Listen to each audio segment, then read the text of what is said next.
Novel karya Syukri Muhammad Syukri.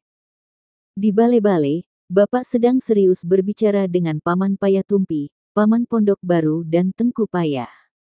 Sambil bersalin pakaian, aku mencuri dengar pembicaraan mereka. Rupanya, mereka sedang membahas kewajiban kedua belah pihak. Seperti kata Aman Adi tadi, nikmatani lo besok, mereka akan menunggu kedatangan kita di Pedemun, ungkap Bapak. Salah satunya, membicarakan barang dan uang yang diminta, tambah Paman Pondok Baru. Biasanya, mahar akan ditentukan oleh mereka, ungkap Tengku Paya. Berapa mereka minta mahar, kita setujui, tegas Bapak. Jumlah uang dan barang yang harus kita negosiasikan, tambah Paman Payatumpi. Termasuk model perkawinan, timpal Bapak. Siapa juru bicaranya? Tanya Paman Payatumpi. Kil. Selama ini pun Kil sebagai telangke, kata Tengku Paya. Semua setuju dengan usul Tengku Paya menunjuk Paman Payatumpi sebagai juru bicara sekaligus negosiator telangke.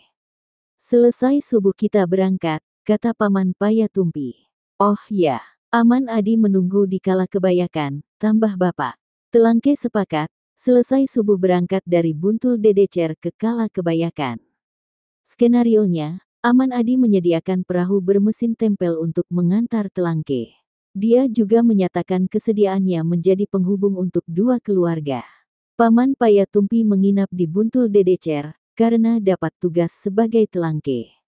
Dia ingin berdiskusi secara mendalam, sekaligus mengumpulkan informasi tentang keluarga calon besan. Aku dan ibu akan menjadi sumber informasi utama.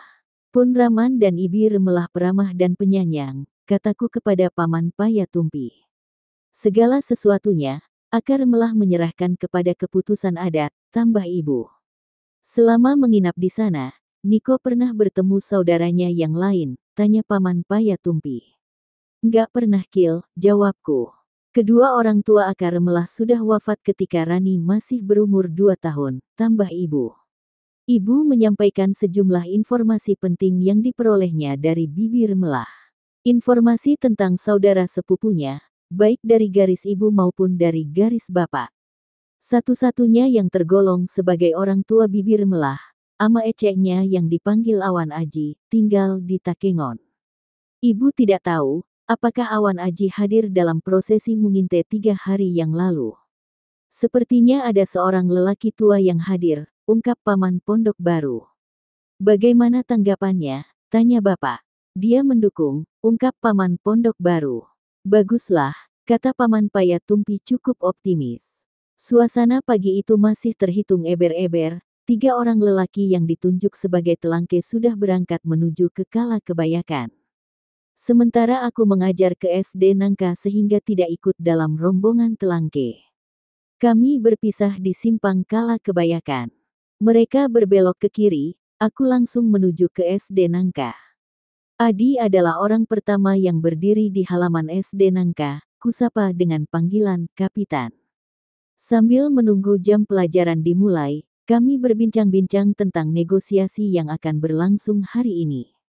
Optimis, proses negosiasi oleh telangke akan berlangsung cepat dan lancar.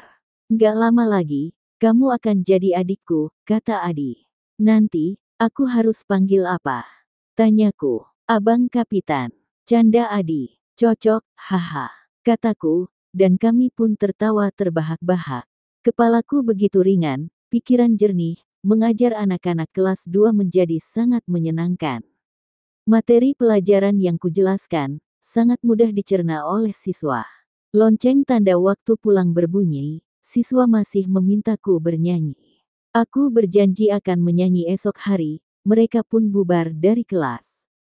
Kurasakan efek rasa bahagia hari ini sangat mempengaruhi kinerjaku.